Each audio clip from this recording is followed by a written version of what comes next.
quickly we will cover this special OTS scheme of the bank. Then we have to go to other miscellaneous policies. Okay, so we'll start with we'll finish off the other OTS quickly. Then we'll take up the miscellaneous policies of the bank.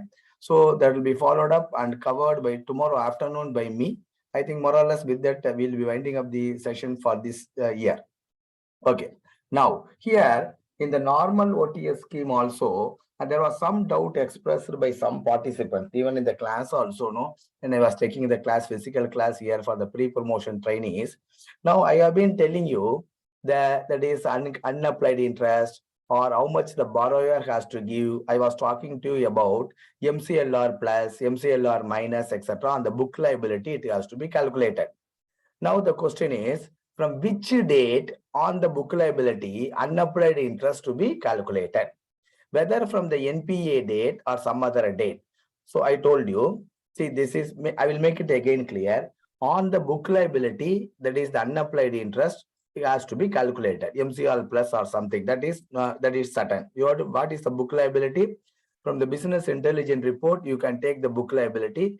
The liability on the day the account becomes NPA is the book liability. Second is, from which date unapplied interest to be applied on the book liability. You know, friends, whenever an account becomes NPA, previous 3 months interest, which is not recovered, no, system will reverse. So from that earlier 3 months period, you have to calculate. So that the dates, this is what you have to read this last sentence. From date of stoppage, from stoppage of interest. So the OTS proposal is on 1/8/2022. The NPA date is 1/10/2021. You take the liability, book liability on 1/10/2021. You find out from the system. So when, as I told you, when the account becomes NPA on 1/10/2021, the previous 3 months interest also, it will reverse back. So whenever the interest is debited, advances account is debited and interest collected is credited. When the account becomes NPA, the reversal entry will take place. So interest collected will be debited and advances account will be credited. So you will come to know previous 3 months from when interest is not debited on that account. So from the date of stoppage of interest, if the OTS proposal is on 1/8/2022, so till the end of the previous quarter, so 1/8/2022, previous quarter is 36/2022.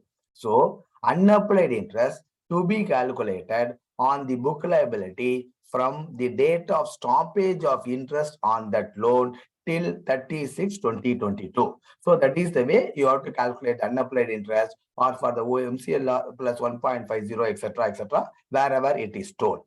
Okay, sir, that I want to make a clarity to you because some people are expressing what is that they are not subsequently now it got explained. Now let us go to the special OTS scheme of the bank. So special OTS scheme, you need not very much, that is we already seen whether fresh loan can be given. All those things we have seen.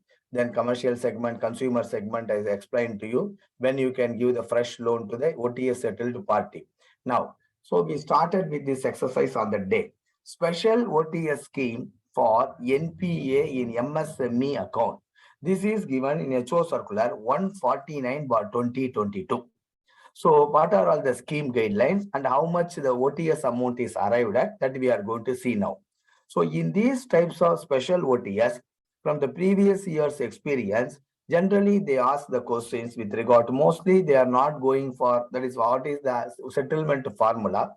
Occasionally they will go, but mainly they are asking what type of, that is NPA, whether it is a doubtful asset or loss asset that can be brought under settlement, which are all the accounts that can be brought under settlement for these type of special OTS scheme, on which day it should have been classified as NPA. All those things are here. So as far as a special MSME scheme is concerned, it should have been classified as doubtful and loss. NPA, it should have been classified as doubtful and loss. So you should know it. It's not yet the substandard. MSME, micro, small, medium enterprises. So it should be doubtful and loss as on 31/3/2022. That is the second condition. The third condition is book liability should be 200 lakhs or less than 200 lakhs. If these three conditions are fulfilled, you can bring an MSME account for special OTS scheme under the scheme. If it is an MSC, so MSME means only doubtful and loss is there. Out of the MSME, if it is MSC, micro small enterprises, then even substandard assets also can be brought under the scheme. So you should know MSME means doubtful and loss. As on 31/3/2022, they should have been classified as doubtful and loss. Liability should be 200 lakhs or below 200 lakhs. If it is MSC, not only doubtful and loss, even substandard. If it is substandard, it should have been classified as substandard on 30/9/2021. So again, with book liability of 200 lakhs and below, as on the date of settlement, categorized as sick and non-viable for restructuring on rehabilitation. So sick and non-viable for rehabilitation or restructure, those type of accounts, MSC sector only, not MSME sector. MSC sector only, which are under substandard account category as on 30/9/2021 with book liability of 200 lakhs or below 200 lakhs can also fit in the special MSME OTS scheme. So which are all the accounts eligible? From there they will ask you a question. Doubtful loss. SSA doubtful loss. So if it is first, it is MSME means doubtful and loss only, the date, liability. If it is MSME, what type of, sorry, if it is MSC, what type of accounts? Okay. So eligibility, first you should know which type of NPA, on which date it is categorized as what type of NPA, those accounts, and what is the liability. This is with regard to, because it will vary from special scheme to special scheme. But in the case of a normal scheme, there is no such thing. Okay, it is normal for everybody. Here, under the special OTS scheme for MSME, these are all the accounts eligible. Similarly, when you come for agriculture, what are all the accounts eligible? A different definition will be there. And coming to small value NPA, which are all the accounts eligible? A different definition will be there. Here, this is the definition. We will see the next slide.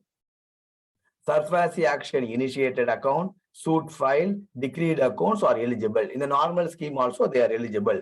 Here you see accounts covered under CGTMSE are not eligible. So which are all the accounts you will cover under CGTMSE? MSC accounts only you will cover under CGTMSE, not MSME. Including retail in MSC only, CGTMSE cover is available. CGTMSE cover is not available for MSME accounts. For MSME, it is available for MSC accounts. So, if an MSC accounts is covered under CGTMSE, that account cannot be brought under settlement under the special OTS scheme. On the other hand, when we saw the normal OTS scheme, I told you, wherever there is an OTS, if the account is covered under ECGC or CGTMSE, prior permission to be obtained before conveying the sanction. So, if this account cannot be fit in here because it is covered under CGTMSE, you can shift the account to the normal OTS scheme. So, this is very important. On the other hand, you have submitted the claim to CGTMSE, but CGTMSE has rejected the claim due to various reasons. Those accounts, even though they are covered under CGTMSE, since the claim is rejected by CGTMSE, those accounts can be brought under the special OTS scheme. Anyhow, as usual, willful defaulters and fraud accounts in no OTS, only the normal OTS scheme, you can cover the willful defaulters and fraud accounts. Here under the special OTS scheme, you cannot bring them over that. Then the scheme is invalid from 1/4/2022 till 31/3/2023. Okay, these are all the guidelines. The next slide is a table which you have to by heart by yourself. You should know what is the settlement formula. So how much amount we are going to recover from the party depending upon these cases.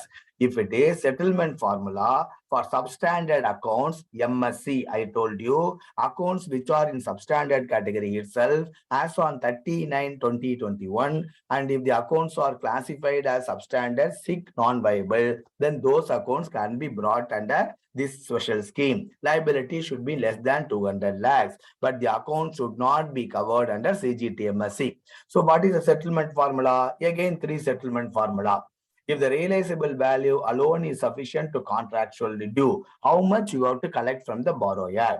Here, there I told you, book liability in the normal OTS scheme, book liability plus MCLR on 1/4/2022 plus 1.50.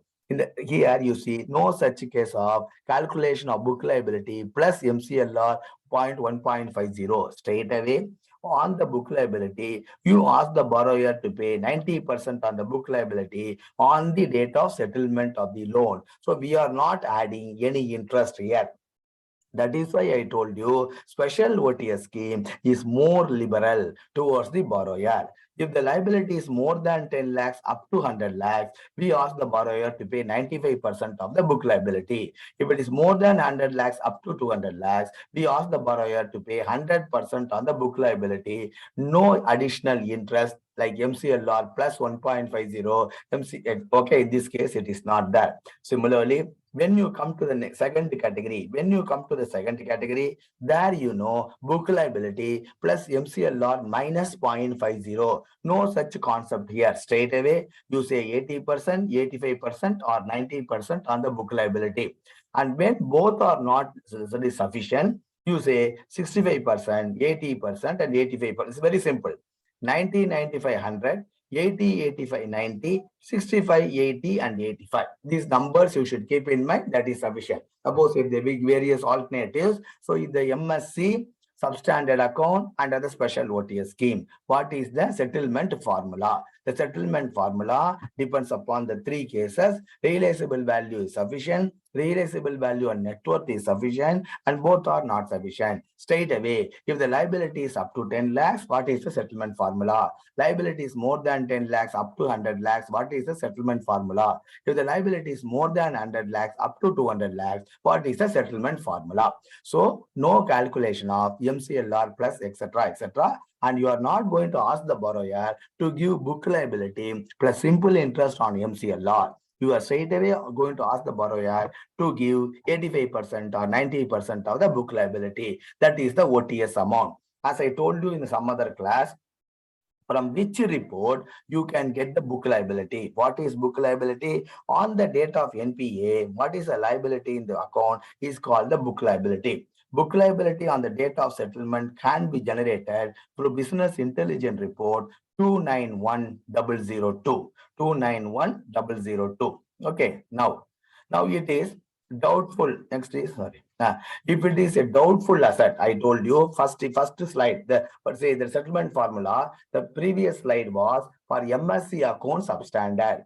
And the second settlement formula slide before you is MSME account doubtful account. If it is MSME account doubtful account, then again the three formula, and this is the settlement amount. If you see this settlement amount is something less than the previous slide of the settlement amount. Okay, this is nothing but again based on the liability and then based on the realizable value of the security, etc. Again, we say 85%, 90%, 95%, etc. These numbers you should know. Nothing big to explain over here. The only thing is to understand that as compared to the substandard MSC, that is the settlement formula, this settlement formula is here, is still something less the borrower will give because it is a doubtful asset. Suppose if you go to the loss asset, I told you MSME, even loss asset, MSME, which are classified as doubtful and loss as on 31st March 2022, if the book liability is less than 200 lakhs, those accounts can be brought under the scheme. So this is MSME loss account. So MSME loss account, there is no question of valuation. Valuation will not enter into picture at all. When valuation enter into picture? Only when the realizable value is sufficient, realizable value net worth is sufficient. When nothing is there, it becomes a loss asset. If it is a loss asset, there is no question of realizable value and then book liability straight away. Book liability up to 1 lakh, you collect 30% of the book liability on the date of settlement. If it is more than 1 lakh up to 10 lakhs, you collect 35%. More than 10 lakhs up to 100 lakhs, you collect 45%. More than 100 lakhs up to 200 lakhs, you collect 50% on the book liability. Okay, then what are all the other conditions with regard to this special OTS scheme for MSME? OTS amount to be paid on receipt of the sanction. In deserving cases, 25% on sanction, and balance 75% within 3 months. Another 3 months time can be permitted with interest on 1 year MCLR plus 0.50 from the date of sanction till date of payment. Then to whom the OTS proposal to be placed. For placing the OTS proposal, you calculate the unapplied interest and you calculate the sacrifice amount. So delegation depends upon as per HO Circular 147/2022. So normal, you have to work out the sacrifice. Depending upon the sacrifice, you have to place to the respective sanctioning authority. Okay, sir. Now, and see something more liberal you see as compared to the normal OTS scheme. I told you in the normal OTS scheme, if there is a value, if there is a security is there, you have to take a valuation report and the valuation should not be more than 1 year old. Here, if the book liability is up to 10 lakhs, there is no need for taking any valuation. So the branch in charges himself can decide about the value. If the book liability, here the liability means book liability. If the liability is more than 10 lakhs, like the normal OTS scheme, you have to get the valuation report, which is not more than 1 year old on the date of settlement of OTS. Okay, so this is the special OTS scheme for MSMEs. Again, in nutshell, I will tell you, MSME accounts which are classified as doubtful and loss asset as on 31/3/2022, where the liability is 200 lakhs or below 200 lakhs, can be brought under the scheme. The second category is MSC accounts, which are classified as substandard as on 30/9/2021, where the book liability is 200 lakhs or below 200 lakhs, and which are non-viable for restructuring or rehabilitation, can also be brought under the scheme. So that is the second category. Then one important thing is, if the accounts are covered under CGTMSE, those accounts cannot be brought under the scheme. So the account, the settlement, that is, the scheme is valid from 1/4/2022 till 31/3/2023. That also we saw. Then we saw the settlement formula. Three types of settlement formula. For substandard MSC accounts, what is the settlement formula? For doubtful MSME accounts, what is the settlement formula? The settlement formula, but the first two things based on the realizable value, and straight away on the book liability you will go. If the book liability is up to 10 lakhs, 95% or 75% of the book liability you will cover. So like that we have made the calculation. If it is doubtful, what is the book formula? And if it is a loss asset, there is no connecting it to the realizable value, straight away on the book liability, either 35% or 40%, 50% you recover. And the last, and then we also, within how many months you have to recover? Within 3 months. Another 3 months time can be given, etc. Those points were there. Whenever additional time is given, MCLR plus 0.50 interest you have to recover.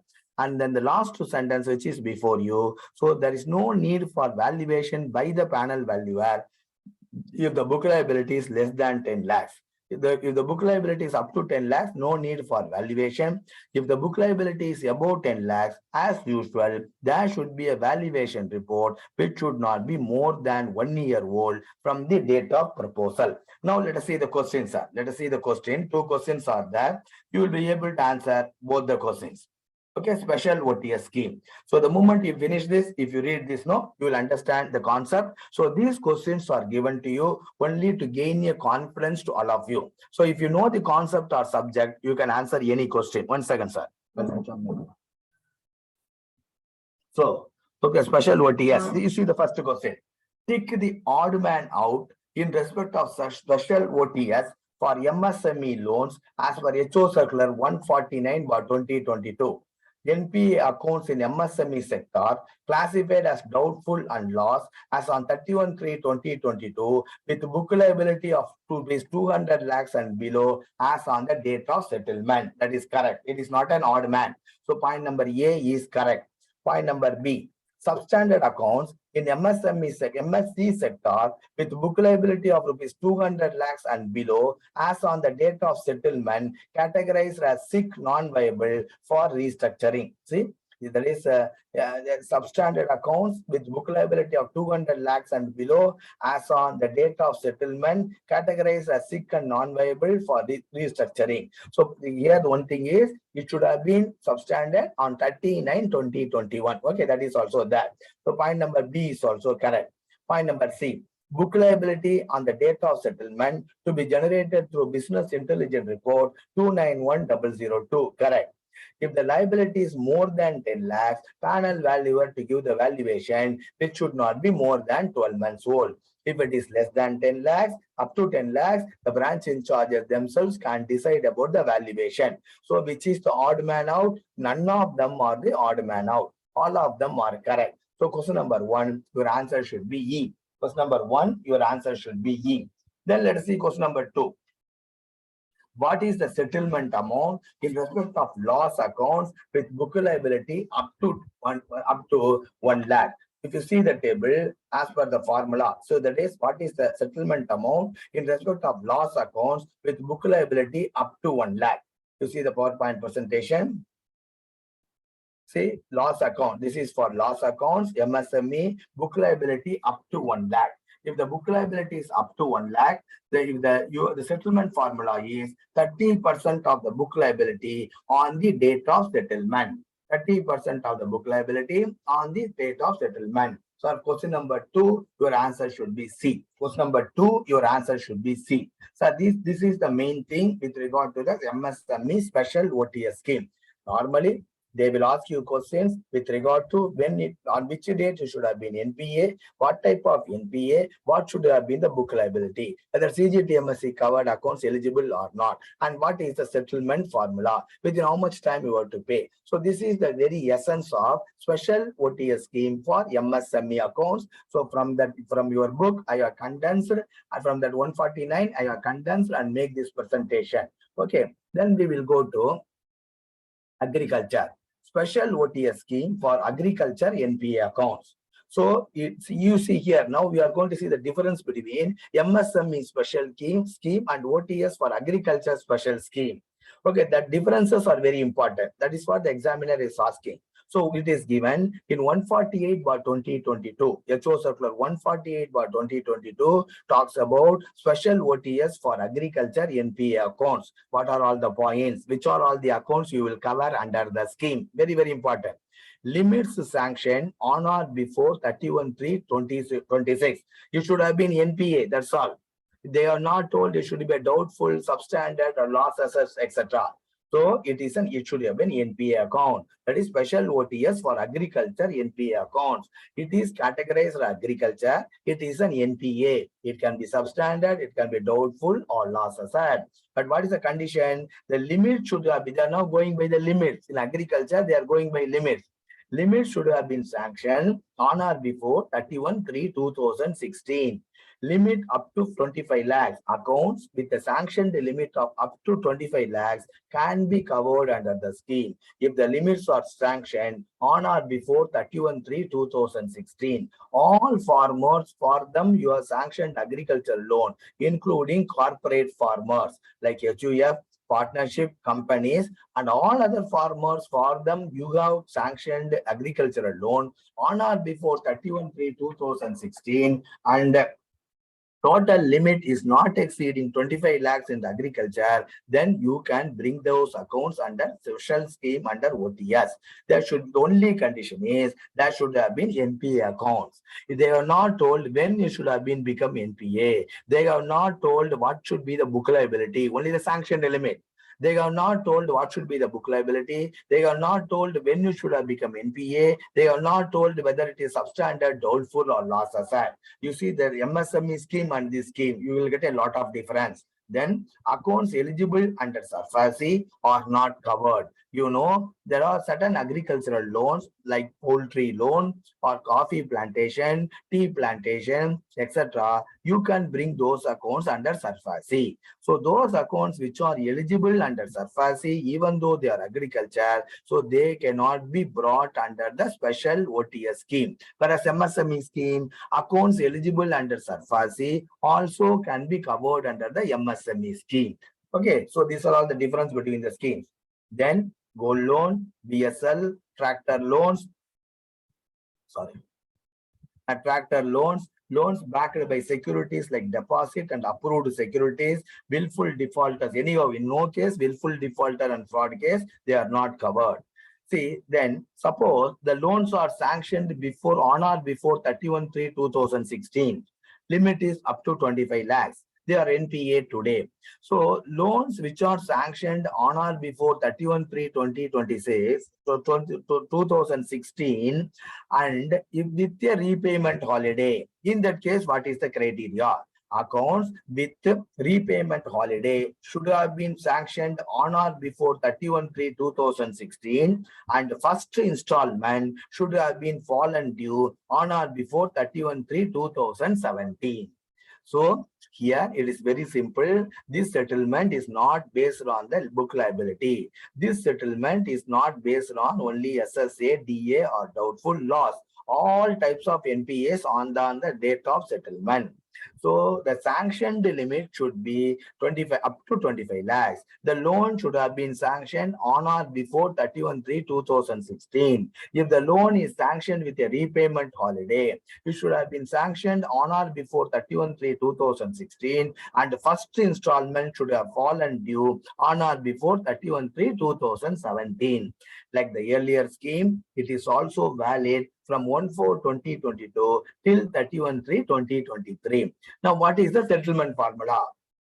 So you got a clarity between special, that is MSME accounts OTS and special agricultural OTS accounts. So special OTS for agricultural account, this depends upon the sanctioned limit and this depends upon a particular date up to which sanctioned limit. This depends upon the sanctioned limit up to 25 lakhs. It is only an NPA account. It can be any category of NPA account. Okay, so now let us see the next slide. You see the settlement of formula, very simple. As compared to that, this settlement formula is very simple. The settlement formula, there is no question of valuation of land, agricultural land, nothing is there. Even if you have taken agricultural land for as mortgage, etc., all those things are not covered there. You need not take any valuation. In MSME special scheme, you know, up to 10 lakhs, you need not take any valuation. Above 10 lakhs, you have to take a valuation by the panel valuer. In the normal scheme, you have to take a valuation, irrespective of the liability, whatever may be the scheme. But here you see special for the formula, settlement formula for OTS agricultural NPA accounts. Aggregate sanctioned limit up to 10 lakhs. If the aggregate sanction limit to the borrower is up to 10 lakhs, you collect 25% on the book liability on the date of settlement and clear the borrower. No MCLR plus. See how much liberal it is. See, so you are not going to take the valuation of the property. You are not telling realizable value, etc., etc. Nothing is being done. Just to find out whether the account is fitting in the special OTS scheme. It depends upon the sanctioned limit and date of sanction. That's all. So then you fit in the scheme, then find out what is the OTS formula. If the sanctioned limit is up to 10 lakhs, 25% of the book liability, that's all. And if the borrower has died on the date of settlement, it is sufficient if you recover 15% on the book that is on the date of settlement. So this is not there for an MSME special scheme. Then if the liability is not liability, if the aggregate sanctioned limit, if the aggregate sanctioned limit is more than 10 lakhs up to 25 lakhs, you ask the borrower to pay 30% of the book liability on the date of settlement. Here, if the borrower has died, you collect only 20% of the book liability.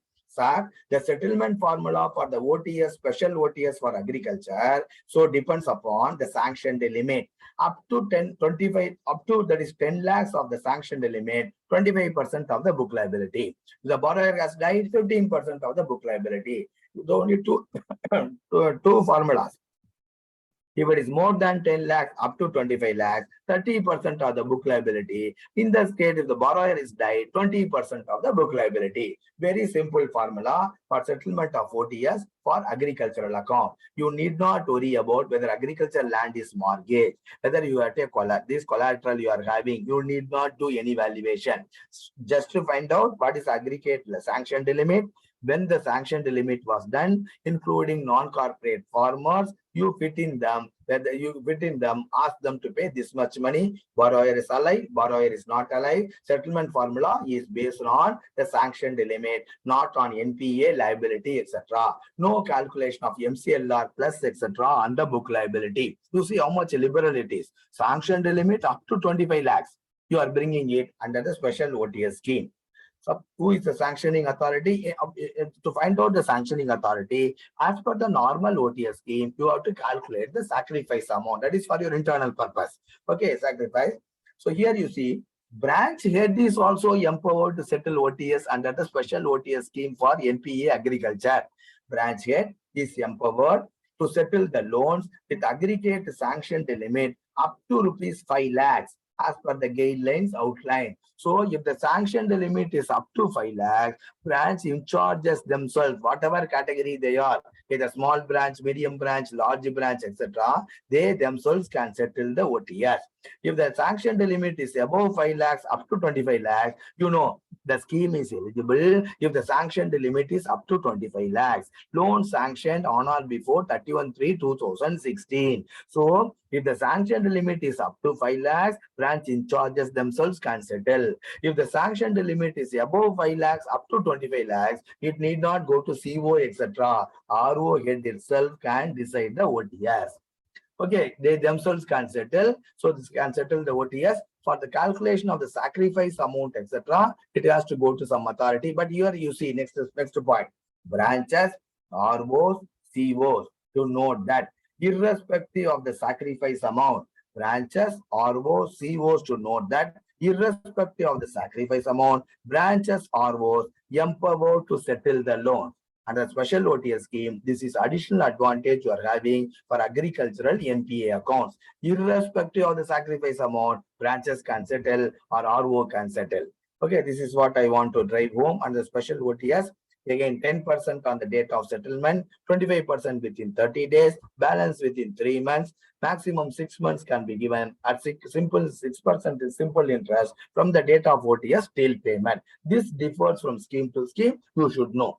What you have to do is you have to take a notebook and write three columns: special OTS for MSME, special OTS for agriculture, eligible accounts, and then other is settlement formula. Third one, within how much time it has to be paid. If it is not paid, what is the interest the borrower has to pay? 2 columns. If you have special MSME agriculture, easily you can get the any point in the exam you can answer.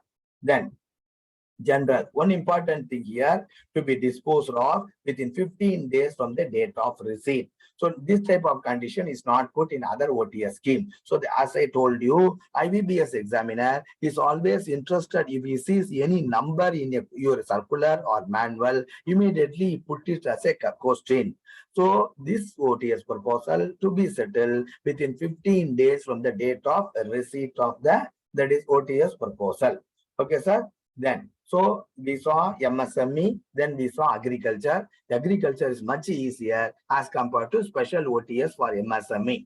Now, we are going to see special OTS for small value NPA.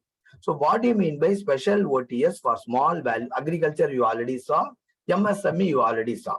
Now, other than that, what do you mean by small value NPA? Small value NPA is categorized into 3 categories. What are they? Small value NPAs with book liability up to 25 lakhs. Small value NPA with book liability up to 25 lakhs, they are called small value NPA. If it is educational loan, with a sanctioned limit up to 7.50 lakhs, is called a small value NPA. So if it is tractor and farm mechanization loan, if the original loan amount is up to 10 lakhs, it is also called a small value NPA. So small value NPA means divided into 3 categories. So agriculture we already saw, MSME we already saw. Other than those 2, any that is with NPA book liability up to 25 lakhs in any sector other than agriculture, MSME and education loan and tractor loan, those accounts will come here. If it is educational loan, sanctioned limit up to 7.50 lakhs is a small value NPA. If it is a tractor or farm mechanization loan, irrespective of the liability, if the sanctioned amount is up to 10 lakhs, it is a small value NPA. Here you see, scheme is from 1/2/2022 till further orders. In those 2 things you have seen, scheme is from 1/4/2022 till 31/3/2023. Here, scheme is from 1/2/2022 till further orders. Okay, now the three categories, we are going to see what is the settlement formula. One is small value means, that is previous slide you see, small value NPA with book liability up to 25 lakhs. So what are all the conditions? Small value NPA with book liability up to 25 lakhs, doubtful and loss. It should have been doubtful and loss, outstanding for more than 1 year as NPA. So it should be doubtful or loss, outstanding as NPA for more than 1 year. Book liability is 25 lakhs or below as on the date of NPA, not on the date of settlement. So always book liability is on the date of NPA. Book liability should be 25 lakhs or below as on the date of NPA. Total loan limit sanction not more than 25 lakhs per borrower. All loans inclusive. All loans inclusive, the total loan limit or sanction to the borrower should not be more than 25 lakhs per borrower. Here, suit file, decreed, non-suit file, legal action waived, SARFAESI action initiated, including CAN card liability is eligible under this category. Okay, the next. Gold loan, housing loan, Canara mortgage, Canara rent, loans for employees are not eligible. Canara budget is also eligible under the scheme. Suppose if they ask a question, which are all the accounts eligible under the small value NPA of liability up to 25 lakhs? So Canara budget is eligible. Gold loan is not eligible. Housing loan is not eligible. Canara mortgage is not eligible. Canara rent is not eligible. Okay, Canara budget and other salaried accounts are covered provided there is no chance of recovery or the borrower is not having salary for a very long period. In that case, those accounts also can be brought under the small value. Again, as usual, willful defaulters and fraud accounts are not covered under the scheme. Then what is the settlement formula? You see the settlement here is very simple. I told you small value, liability up to 20 lakhs, book liability. So up to 25 lakhs. So only doubtful and loss asset.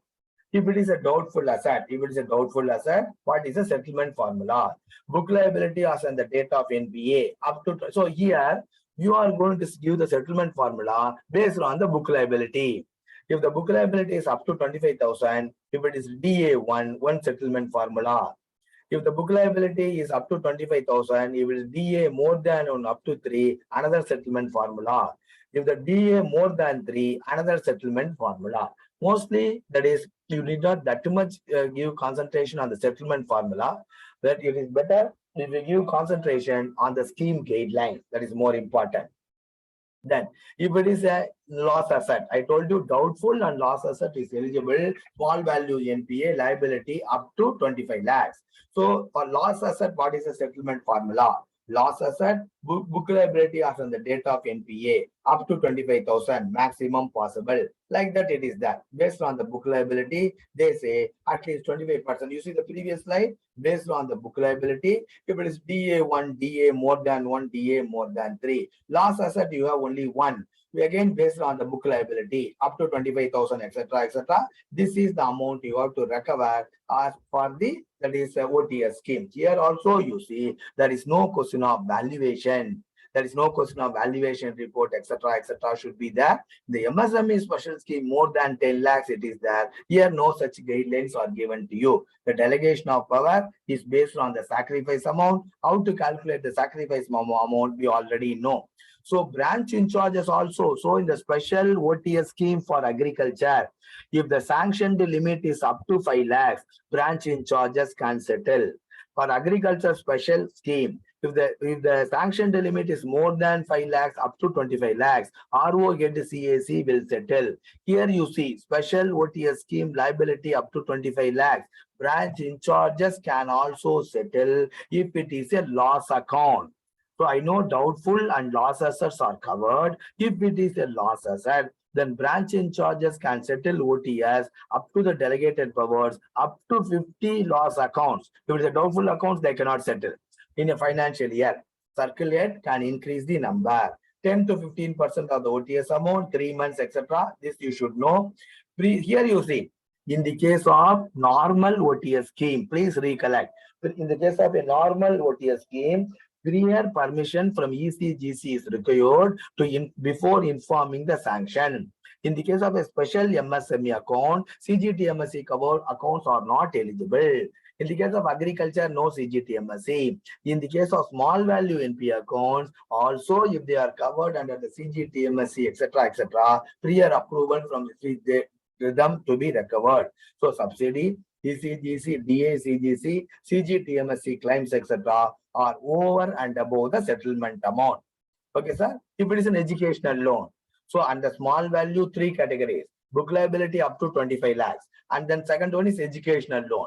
If it is educational loan, you can bring under this category. Limit sanctioned up to 7.50 lakhs with no security. Scheme is valid. Scheme is valid from 1/4/2022 till 31/3/2023. Under the small value scheme, for educational loan, scheme is valid from this date to this date. So what is the sanctioned limit? It depends upon the sanctioned limit. Up to 7.50 lakhs. No security is involved. Again, there should be a DA and loss asset only. Substandard asset is not eligible. The educational loan should have been disbursed before 31/12/2014. If it is a short duration course means course less than 2 years, up to 2 years, then you should have been disbursed before 31/12/2017. Educational loan on standalone basis can be considered irrespective of the other loan, even if the borrower is having any other loan, and if he has educational loan, and if these conditions are fulfilled for educational loan alone, you can settle the OTS. Okay, it's one more this point they asked last time, if the which is not relevant. If the student borrower is earning a monthly income of more than 25,000 rupees, you cannot fit it in this scheme. Similarly, loans covered under, that is credit guarantee fund scheme for educational loan, etc., is not eligible. See, again you repeat, see friends, for the normal OTS scheme, the accounts are eligible. Special MSME schemes, account not eligible. In the small value NPA accounts are eligible. And here, in the case of an educational loan, if it is covered under the CGFSL, those accounts are not eligible to be brought under the special scheme. Then what is the settlement formula? Settlement formula is for a restructured account and for a non-restructured account. We have a lot of restructured accounts in our books. So for a restructured account, separate settlement formula, and for a non-restructured account, separate settlement formula. If the book liability is more than restructured account, because of restructuring, it becomes like this. If the book liability is more than 100%, less than 150% of the limit sanction, 70% of the book liability on the date of settlement. So like that, if it's more than 150 up to 200, like that they are given. If the student has died, only 25% of the book liability as on the date of settlement, if you recover, that is sufficient. If it is there is non-restructured account, you see the formula. So if it is a non-restructured account, based on the combined net worth of all the parties, the settlement formula is arrived at. So combined net worth of all the parties above 25 lakhs, this is a settlement formula. If the student died, it is 50%. Branch heads can settle cases involving unapplied interest only. Small and medium branches, up to 75,000. Large branch head up to 1 lakh. Already I told you in the normal OTS scheme, VLB, ELB heads up to here. You see, in the normal OTS scheme, waiver of the unapplied interest is for small, medium, large branch up to 75,000. And VLB up to 1 lakh. Waiver of unapplied interest. ELB up to, that is 2 lakhs. Here you see, in the educational loan, so that is unapplied interest can be waived by the branch in charge. For small and medium branch, it is 75,000. For a large branch, it is 1 lakh. There for large branch also 75,000 only, yesterday we saw. Then BLB, there 1 lakh. And ELB, there 2 lakh. Here, BLB and ELB heads, they can go waiver up to 3 lakhs. Okay. Then what is the amount to recover? It is given there. So now, we saw special small value NPA account means 3 category. Book liability up to 25 lakhs small value accounts. Then we saw about educational loan, sanctioned limit up to 7.50 lakhs. So we saw what are all the guidelines. Now, mechanization loan, tractor loan, etc. So which they can also be brought under this category. What are all the guidelines? It should have been NPA account. Educational loan and small value NPA, there should be doubtful and loss asset. And in the educational loan, you have two types of settlement formula for restructured account and for non-restructured account. So here we are going for mechanization or tractor loan. Just they are NPA. No, there is even if it is a substandard or doubtful loss, you can go for settlement. The loan should have been disbursed before 31/3/2017. Land holding should not be more than 16 acres. Land holding should not be more than 16 acres. Original loan sanctioned not to exceed rupees 10 lakhs. This loan settlement can be done standalone basis, irrespective of other loans can be considered for settlement. Again, like educational loan, this farm mechanization loan, standalone basis, irrespective of the other loan sanctioned to the borrower, can be settled under the special OTS scheme. Then, so the formula, loans disbursed up to 31/3/2014. So loans disbursed up to 31/3/2014. It is sufficient if you cover the base amount. Last year the question was asked, what is the base amount? For the formula for the base amount, I have given here. Loan sanctioned disbursed from 1/4/2014 till 31/3/2017. So the base amount plus 1 year MCLR as on 1/4/2022 minus 5.5% simple. What is base amount? Amount disbursed plus the expenses, if any, debited to the account minus recoveries made. So amount disbursed, that is plus the expenses minus recoveries minus relief under agricultural debt relief waiver is that. It has come in the year 2018. Any credits are there in that account, that also you can take into account. That is the base amount. Suppose loans disbursed up to 31/3/2014. If you recover the base amount, it is sufficient. During this period, base amount plus 1 year MCLR minus 5.50 you have to collect. Okay, then. So this is what we saw with regard to the special OTS, two special OTS scheme. Let's quickly go through the question. You'll be able to answer all the three questions now. Question number 3. Which is correct? Question number 3 we are seeing, which is correct with regard to OTS for special OTS for agricultural NPA accounts as per HO Circular 148/2022. Limits sanctioned on or before 31/3/2016, which is correct. And the limit sanctioned up to 25 lakhs per borrower. For account sanctioned with repayment holiday, the account should have been sanctioned on or before 31/3/2016, and the first installment should have been fallen due on or before 31/3/2017. That is also correct. Point number 3, branch head can settle loans with aggregate sanction limit up to 5 lakhs and RO get more than 5 lakhs up to 25 lakhs, irrespective of the sacrifice amount. Correct. Point number 4, 10% to be paid on the date of settlement, 25% within 30 days from the date of settlement, and balance within 3 months. That is also correct.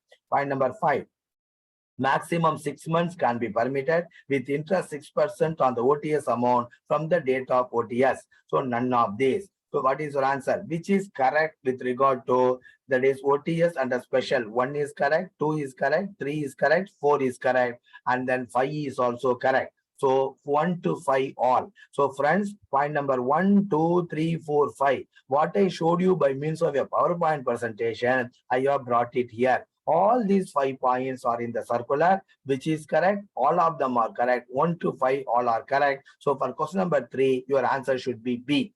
Question number 4, proposals received under special OTS scheme for agricultural loans as per HO Circular 148/2022 to be disposed of within how many days? To be disposed of within 15 days. Question number 4, answer is E. Then we are going to special OTS scheme for small NPA. As per HO Circular 150/2022, which is not correct with regard to special OTS for small value NPA. Your points are small value NPAs with book liability up to 25 lakhs. Small value NPA with book liability up to 25 lakhs. Correct. It should be doubtful or loss asset. Correct. Branch in charges can also settle up to 50 accounts in a financial year under this scheme. That is not correct. Branch in charges can settle up to 50 loss account, not doubtful accounts also. What it is mentioned in point number C, you see, sir, branch in charges can also settle up to 50 accounts in a financial year. No, that is wrong. Up to 50 loss accounts in a financial year. Point number D. If the book liability is more than 10 lakhs up to 25 lakhs, and if it is loss asset, at least 65% of the book liability to be obtained. Correct. So point number E, none of these. What is the question? As per HO Circular 150 for 2022, which is not correct. So point number C is not correct. The correct answer should be up to 50 loss account. So question number 5, answer is C. Question number 5, answer is C. Question number 6. As per HO Circular 150 by 2022, which is correct with regard to special OTS for educational loan. Education loan with a sanctioned limit up to 7.50 lakhs without any security. Correct. Substandard accounts are not eligible. Correct. Disbursed before 31/3, that is 31/12/2014, and short duration up to 2 years disbursed before 31/12/2017. Correct. Student borrower earning more than 25,000 per month is not eligible. So what is the question is, which is correct? All are correct. Question number 6, your answer should be E. Question number 6, your answer should be E. Question number 7, tick the odd man out. Tick the odd man out in respect of special OTS for educational loan as per HO circular. Large branch head can settle only waiving unapplied interest up to ₹1 lakh. Loans covered under CGC, prior permission of them are to be obtained.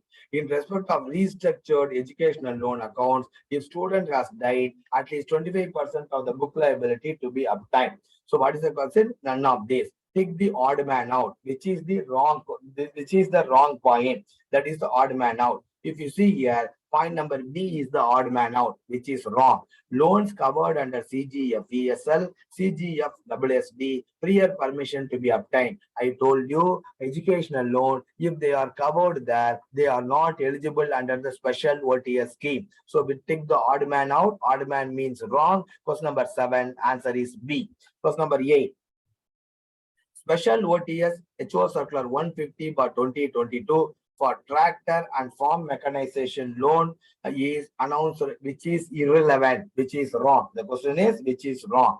Disbursed before 31/3/2017, then land holding not more than 16 acres, original loan not to exceed 10 lakh, loan disbursed up to 31/3/2013, base amount to be recovered, none of this. Here I told you, loan disbursed up to 31/3/2014, base amount to be recovered. Okay, so which is irrelevant. Point number D is not correct. It should be loans disbursed up to 31/3/2014. Okay, question number 8, answer is D. You should be loans disbursed till 31/3/2014. So friends, in the last 2 classes or 3 classes, we have covered the OTS policy of the scheme. So detailed policy is given in your loan recovery policy, followed by 3 circulars. From there, I have condensed, try to incorporate from the IBBS exam point of view, promotion point of view, what are all the questions possible. Please go through it. The question paper also, again, that is, you go through it. So any doubt is there, you can fall back on me. Now, friends, we are going to take up the important again, if you say, we are going to see the policies. Already, if I am correct, 1 test paper we have covered under the policy that the video recording could not be uploaded. On 24th December, we covered debit card policy, we covered ATM policy of the bank, we covered internet banking policy, we covered mobile banking policy. However, there is no that is for all those policies, along with answer, it is uploaded in the CBO website. Now, today and tomorrow, we have to cover the remaining miscellaneous policies of the bank. Based on various policies, you can expect at least 30 to 40 questions. The other policies, respective faculties would have taken under the respective subject. Now, let us take up the policies, miscellaneous policies of the bank, and what is the, what are all the questions possible. So, policies test 2 2023. Okay, sir. I think this paper is not yet uploaded. So that is, they will upload it to today evening. You can take a copy and keep it with you for tomorrow also. So NEFT policy. So NEFT, you know, expansion of NEFT is National Electronic, that is funds transfer. National Electronic Funds Transfer. The policy of the bank for NEFT is given in HO Circular 208/2022. We have around 20-25 questions here. So I have gone through the circular in detail. Those policies were made before you. I think if some other faculty would have taken the digital banking under the nurture program, you can also go through it. You can answer this question also. Which is the nodal office? Which is the nodal office for NEFT or payment gateway transactions in our bank? NEFT cell clearing section Mumbai, account section Mumbai, CPC Mumbai, none of these. NEFT cell clearing section Mumbai is the nodal office for NEFT in our bank, or it is also called the payment gateway. So the payment gateway, like no, when the clearing is there, CPC or LPC is the nodal section. For NEFT, the nodal office for NEFT or payment gateway is NEFT cell clearing section Mumbai. Question number 1, answer is A. Question number 2, which is the RBI NEFT center? So RBI is also having a center where all banks NEFT transaction will take place.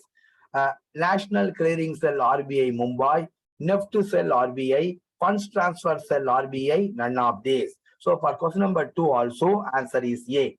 So National Clearing Cell RBI Mumbai is the coordinating point with regard to Reserve Bank of India for NEFT. So for our bank, it is NEFT cell clearing section Mumbai.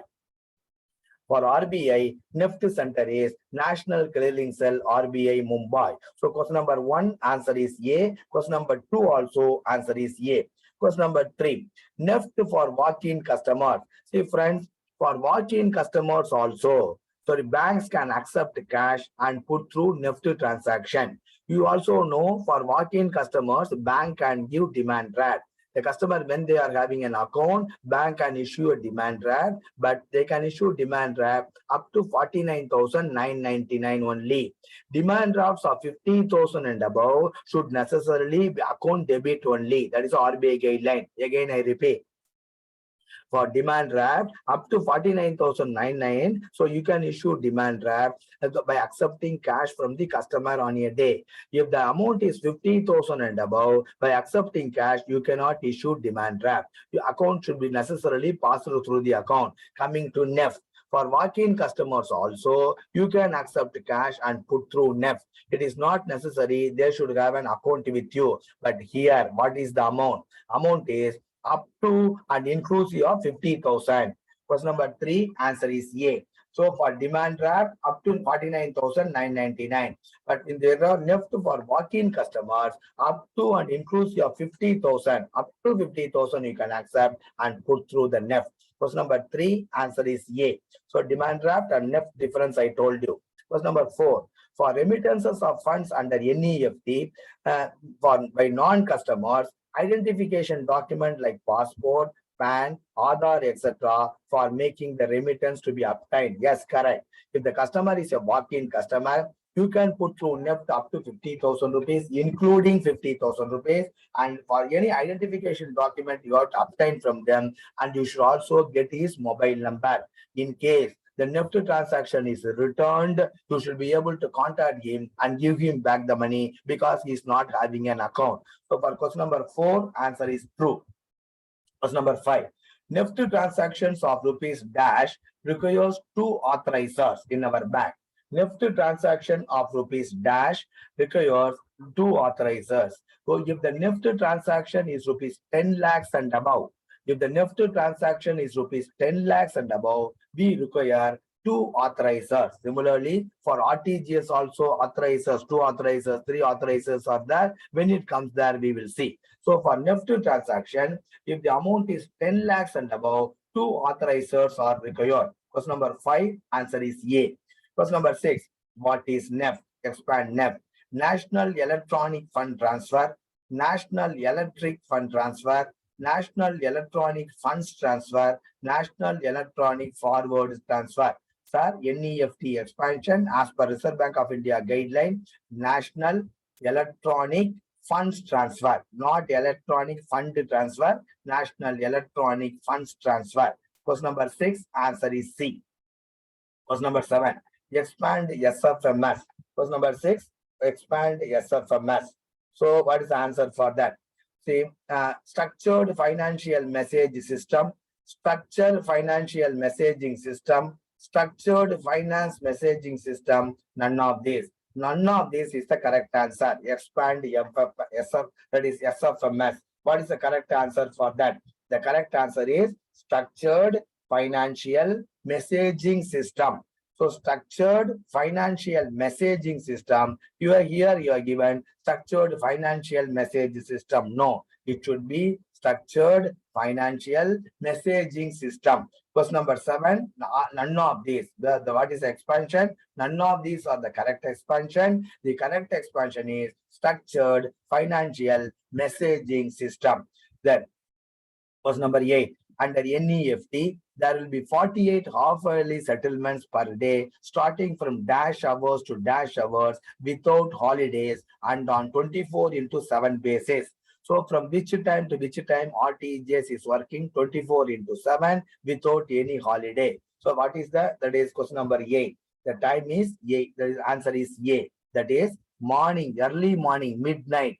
00.12:30, early morning 12:30 hours. So next day early morning 12 hours. So between 12 to 12:30, the gap is to close the system and reopen it. So early morning 12:30, for example, today night, that is tomorrow early morning 12:30, the system will start. Early morning midnight 00.30, and it will go till day after tomorrow early morning midnight 12 o'clock. So for question number 8, so NEFT half-yearly settlement per day, that is starting from 00.30 hours, 00.30 hours to 00.00 hours without any holidays on 24/7. Question number 8, answer is A. Question number 8, answer is A.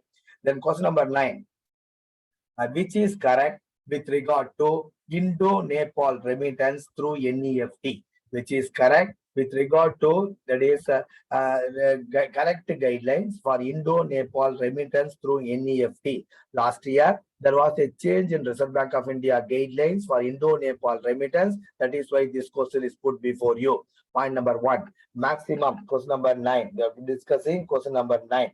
So maximum, that is 50,000 per remittance with a maximum of 12 remittances per year for walk-in non-customers by accepting cash. Point number 2, maximum 2 lakhs only per remittance for account holders with no cap on the number of remittances in a year per remitter. That is also correct. So if he is a walk-in customer, maximum per remittance is only 50,000. The number of remittances for him, maximum only 12 you will permit in a year. If he is your customer, maximum per remittance you will permit 2 lakhs per remittance. There is no restriction on the number of remittances in a year. Point number 3, migrant Nepalese workers working in India can send such remittances for their family maintenance. That is also correct.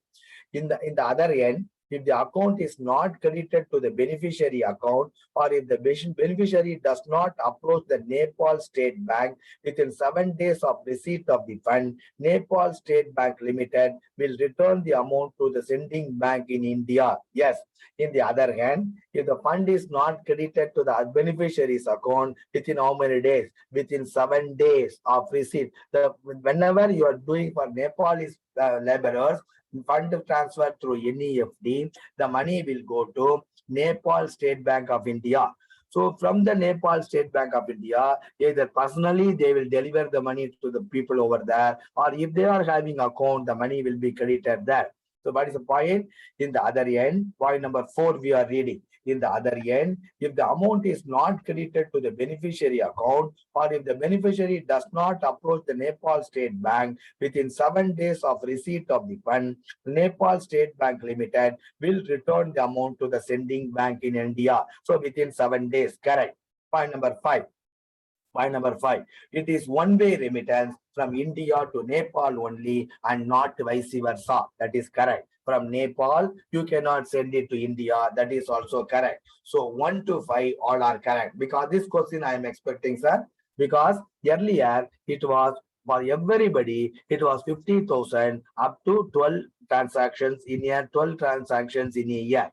So from last year onwards, Reserve Bank of India has changed for a walk-in customer, 50,000 per transaction, maximum 12 in a year you can permit. For account holders, by debiting account, you can permit 2 lakhs per transaction, no maximum number of transactions. So that is the change. All other things are the same. So the change is, that is the second point is the change. Maximum rupees 2,000 per remittance for account holders with no cap on the number of remittances in a year. That was the change brought out by RBI last year. So for question number 5, 1 to 5 all are correct. So for question number 9, your answer should be A. Question number 9, answer is A. For this, if you want to go through, you can go through a simple HO circular 79/2022. 79/2022. You can go through the circular in detail. They are given. Okay, question number 9, answer is A. Question number 10. NEFT transactions can be done by customers through business correspondence also. Yes, it is permitted. Yes, it is permitted. Answer is true. Question number 11. NEFT credits to be effected within dash hours of completion of the batch or return to the sending bank. I told you the NEFT is off-hourly batch. So the NEFT will be being done once in off hours. For example, let us assume it is now 8 o'clock. So night 8 o'clock, I can put through an NEFT. So that is between 8 to 8:30 is the batch. So 8 o'clock, I am putting through the batch. Batch means it is an off-hourly batch. So the batch is 8 to 8:30. So any transaction put under the NEFT between 8 to 8:30. Okay, that is the batch. The batch is 8 to 8:30. It should be credited to the customer's account within 2 hours from the end of the batch. That is 8 o'clock if a customer is putting through an NEFT, or 8:05 is putting through an NEFT, or 8:30 is putting through the NEFT. The batch time is 8:30, 8 to 8:30. So the amount to be credited after the end of the batch within 2 hours. That is, the money should be credited before 10:30 tonight. 8:30 is my batch time, batch end time. 8 o'clock it starts, 8:30 it ends. So every batch is an off-hourly batch. So any transaction put between 8 to 8:30 p.m. today, customer's account to be credited before 10:30 p.m. today. If you are not able to credit the customer's account before the 10:30, the money should be returned to the sending bank. From which bank it has come up, it should be returned. So NEFT credits affected within 2 hours, of completion of batch or return to the sending bank. The meaning of that I explained, B+2. They will call it as in the exam B+2. B means batch ending time. So 8 o'clock batch to 8 to 8:30 batch. The batch ending time is 8:30 p.m. Within 2 hours, the money to be credited or it has to be returned. So that means 8:30 means 10:30. Before 10:30 tonight, it has to be credited or it should be sent back to the sending bank. Otherwise, bank has to give you a penalty either to the account holder or to the sending bank. What is the penalty? We are going to see. Question number 11, it is 2 hours. Question number 12, branches. Question number 12, branches are required to return the inward NEFT messages within 2 hours, B+2. I told you, no, within 2 hours of completion of the batch. 8 to 8:30 batch, completion is 8:30. So branches are required to return the inward NEFT messages within 2 hours, B+2 of completion of the batch by which it is received. If it is not pertaining to them. If it is pertaining to them, customer's account to be credited before 10:30. If it does not pertain to them, it should be returned to the sending bank before 10:30. Otherwise, if both of that is, that is, if it is not credited to the customer account before 10:30, if it is not returned to the sending bank before 10:30, what is the penalty the bank has to give to the customer or to the sending bank? It is prevailing repo rate plus 2%. It is prevailing repo rate plus 2%. The repo rate is also known as the policy rate of Reserve Bank of India. If they ask any question, you should not left it out. So the penalty for non-crediting within 2 hours B plus 2, it is the repo rate or the policy rate plus 2%. That is a formula. Now, what is the rate you will see? If it is not pertaining to them, otherwise the compensation to the paid to the customer per day as on date today. So what is the rate? Repo rate plus 2%. What is the repo rate today? 6.25. 6.25 plus 2%, 8.25. So this is the way in which the question was asked last time, but not our bank, till some other bank. So we know repo rate plus 2%. The question was asked, what is the penalty you have to pay as on date? Repo rate you should know. 2% above the repo rate you should know. Repo rate is 6.25 plus 2, 8.25. That means on the date of examination, you are supposed to know what is the prevailing repo rate. Friends, you know the repo rate, reverse repo rate, etc., marginal standing facility rate, bank rate, etc., is announced by Reserve Bank of India on a bi-monthly basis in the monetary policy. Bi-monthly means once in 2 months. The monetary, there are 6 bi-monthly monetary policy in India. The first bi-monthly monetary policy will be in the month of April. Then May, June. The next will be in the second bi-monthly monetary policy in the month of June. The third bi-monthly monetary policy is the month of August. And the fourth bi-monthly policy is in the month of October. The fifth bi-monthly policy is in the month of December. The sixth is in the month of February. In a year, that is 6 bi-monthly monetary policy will be there. So in India, the latest monetary policy was announced. The 5th bi-monthly monetary policy was announced on 7th December 2022. That time, the repo rate was fixed at 6.25. The bank rate is fixed at 6.50. The marginal standing facility rate is also fixed at 6.50. What is that repo rate? The expansion for the repo rate is repurchase option rate. It is also called the policy rate of Reserve Bank of India. What is the importance of the repo rate? Just one line I will tell you. If the question asks also, you should not miss it out. See, so today morning, let us assume Canara Bank is starting the business. Today morning, Canara Bank is starting the business. Canara Bank, in fact, all banks will have a current account with Reserve Bank of India.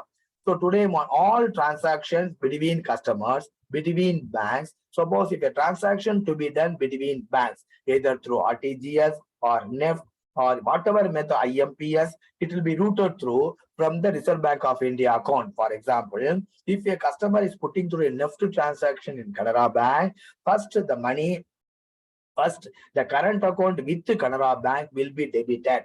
If the customer wants the money to go to Punjab National Bank, after the money is debited with the current account of Canara Bank, the money will go to, for example, Punjab National Bank. That similarly, if the money has to come from Punjab National Bank customer account will be debited, and the money will be, that is coming, it will come to Canara Bank's current account. So after coming to Canara Bank's current account, from there, it will go to the customer's current account in current account or SB account in Canara Bank. So every bank should maintain a current account with the Reserve Bank of India. Let us assume today morning, Canara Bank is starting the business. So transactions are taking place. At the end of the day, Canara Bank has found out that it has to pay 25,000 crores to other banks. So batches it is done, clearing in batches it is done, RTGS only is real time. At the end of the day, it is found out that because of the inward and outward transactions, Canara Bank has to pay more outward transactions took place in Canara Bank. So 25,000 crores is the deficit in the Canara Bank's current account. The money should go to other bank. Where Canara Bank will go to get that money? Canara Bank will go to the call money market, or Canara Bank to go to various other. Canara Bank will ask for a bulk deposit from customers. If the money is not forthcoming, Canara Bank will go and ask Reserve Bank of India. sir. So that is I have to give so much money to other bank. Presently, I am not having that much money in the current account. The day has to be closed. 00 hours to 0.30 hours. I told you the batch will be closed for the bank. So I don't have money. Please give me money in my current account to the extent of 25,000 crores. You know, you would have read for CIB or JAB. Reserve Bank of India is the lender of the last resort. So Reserve Bank, with certain conditions, will give the 25,000 crores to Canara Bank. The money will be credited in the Canara Bank's account. For that, the money should be returned to Reserve Bank of India before next day end. So the funds are given only for 24 hours. For that, Reserve Bank of India will charge a rate of interest from Canara Bank. That rate of interest today is the repo rate, policy rate 6.25. On the other hand, suppose Canara Bank is having surplus funds in the current account.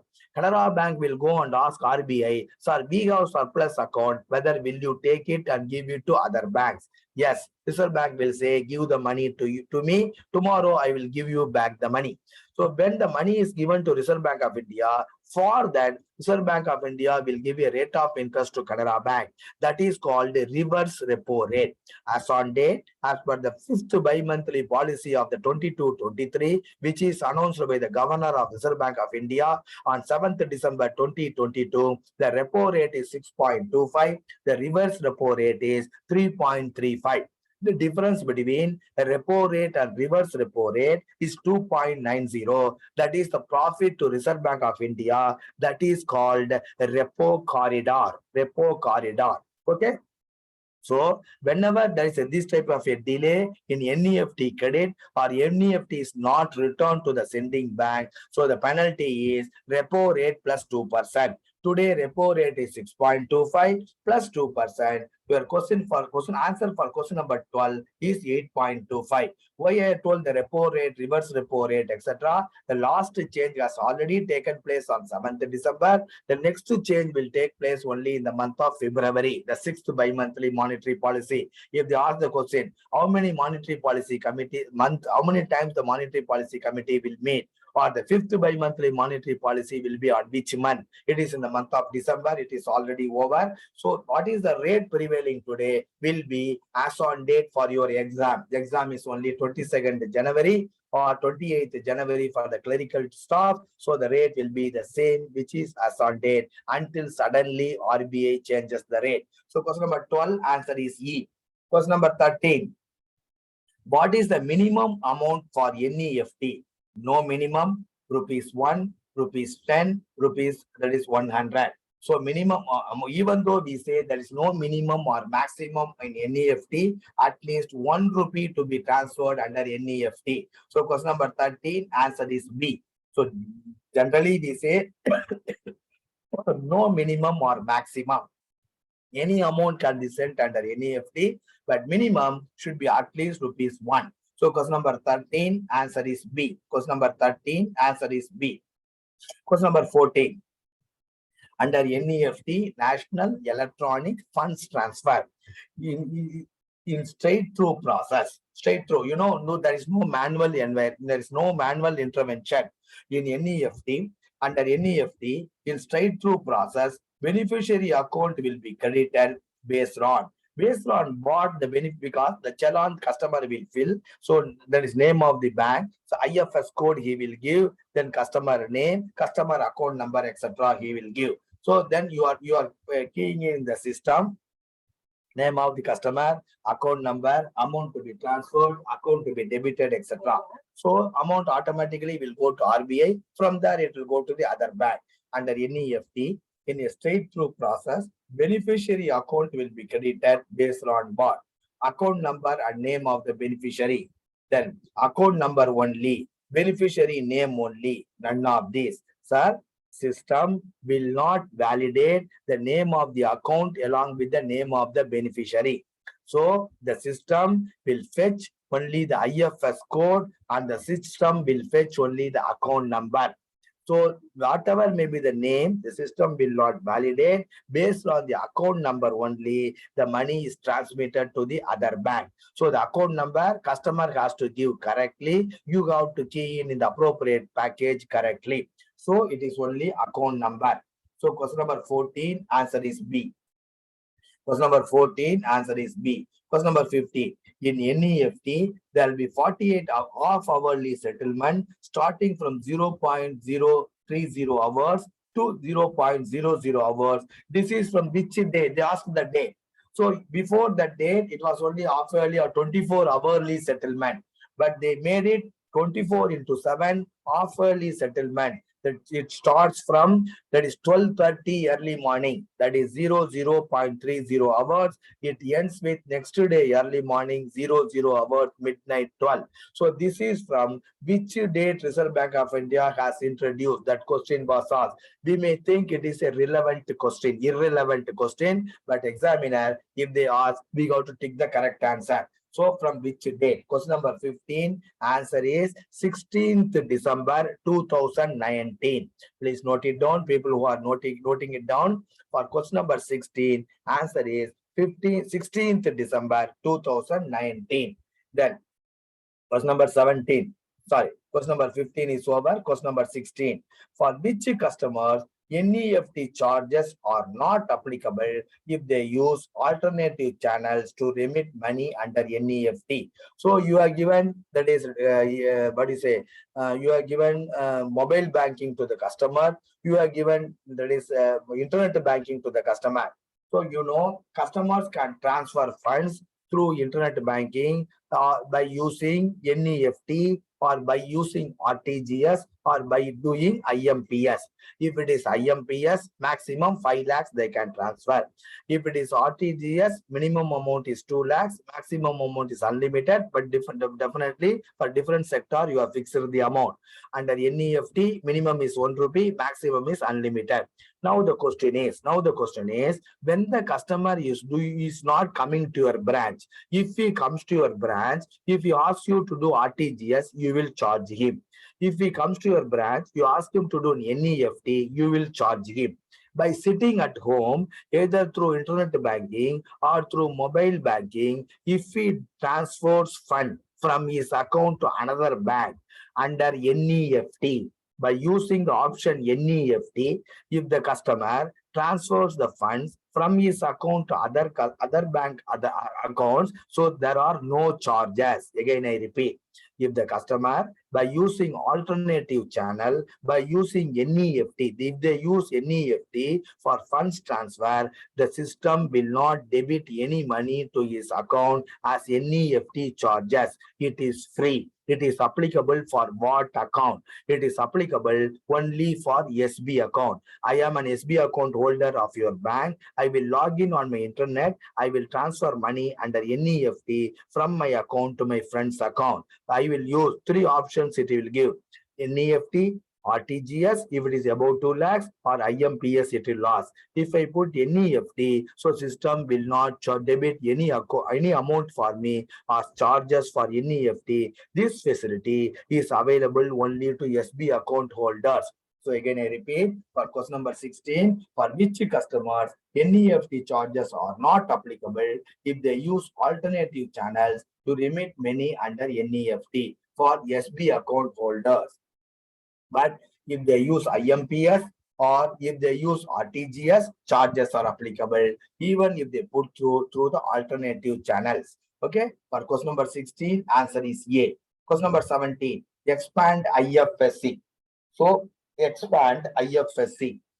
Indian Financial Sector Code, Indian Financial System Code, Indian Finance Sector Code, then Indian Financial Services Code. Friends, there is no concept. I have seen various places. People are telling IFSC code, IFSC code. There is no concept called IFSC code. IFSC itself means, that is Indian Financial System Code. So there is no another code after IFSC. You can say IFS code or you can say IFSC only. Okay, don't say IFSC code.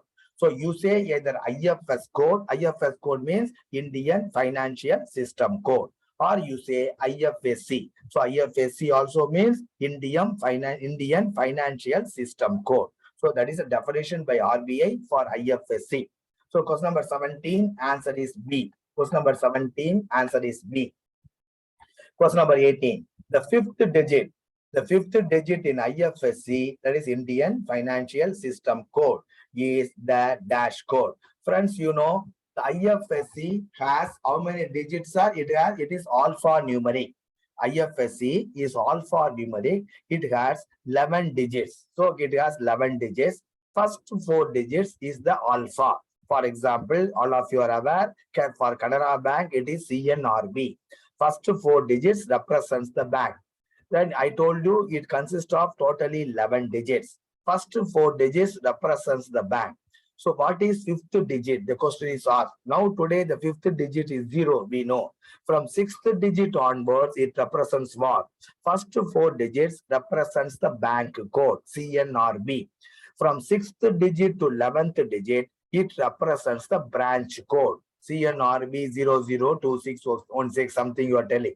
First 4 digits represents the bank name and last 6 digits represents the branch code. Then in that case, what is the fifth digit? The fifth digit is a security code. In IFSC, the fifth digit is a security code. First 4 digits represent the bank. Last 6 digits represent the branch. The fifth digit is a security code. So this question was asked. In the fifth digit in IFSC is the dash code. Bank code, branch code, customer code, none of these. Your option should be none of these. The correct answer is branch code. Question number 19. IFSC contains how many numerals? IFSC contains how many numerals? So that is 11 numerals, 30 numerals, 7 numerals, none of these. IFSC contains how many numerals? You know, it contains alpha numeral, 4 alpha, 7 numeral. So 4 alpha CNRB, the remaining 7 are numerals. So IFSC contains 7 numerals. So totally 11 alpha numeral. Out of the 11 alpha numeral, first 4 are alpha, remaining 7 are numerals. So IFSC contains how many numerals? 7 numerals. So question number 20. What is the charge for funds transfer for outward funds transfer through NEFT for rupees 1 crore? For rupees 1 crore. The charges you already know. For NEFT, what is the charges for funds transfer for 1 crore? The answer is rupees 24.75. Funds transfer for 1 crore, the charge is 24.75. What are the charges also I will tell you. If anybody is noting down, you can note down because the paper is not there. So you can note it down. Up to 10,000 rupees, 2.25. Up to 10,000 rupees, the NEFT charges is 2.25. Anyway, GST is extra. More than 10,000, up to 1 lakh, the charge is 4.75. Again, I repeat, up to 10,000, the NEFT charge is 2.25. More than 10,000, up to 1 lakh, the charge is 4.75. More than 1 lakh, up to 2 lakhs, the charge is 14.75. And more than 2 lakhs, irrespective of the amount, the charge is 24.75. So the NEFT charges up to 10,000 2.25, more than 10,000 up to 1 lakh 4.75, more than 1 lakh up to 2 lakhs 14.75, more than 2 lakh 24.75. These charges are charged by Canara Bank from 1/7/2019. These charges are charged by Canara Bank from 1/7/2019. So the question is, what is the charge for funds transfer for outward through NEFT for 1 crore? 24.75. For outward only, charges are there. For inward NEFT, there are no charges. Okay, sir? Questions asked, you should not miss it out. Once again. These are all the questions I could make out from your NEFT policy. Please go through any PowerPoint presentation, any faculty has put, including the nurture program. You compare, and any value addition is here or any extra is there in the PowerPoint, that also you please take. If time permits, you can go to this policy, but I have gone through, I could make out these 20 questions from the policy. Okay, sir. Now we will go to the next policy. RTGS policy of the bank. Maybe another 2 or 3 policies we got to finish today. RTGS policy. for real-time gross settlement. Real-time gross settlement. So what is the difference between the two, sir? Difference between real-time gross settlement and NEFT. In NEFT, funds transfer, the settlement takes place once in an off-hourly basis, off-hourly basis. Whereas in RTGS, each transaction on a real-time basis.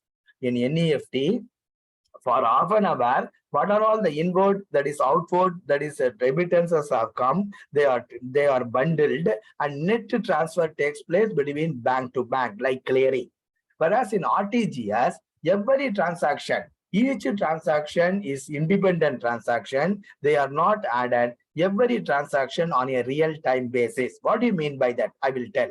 For example, one of your customer transfers 2 crores under RTGS from a branch in Chennai to Punjab National Bank in Delhi.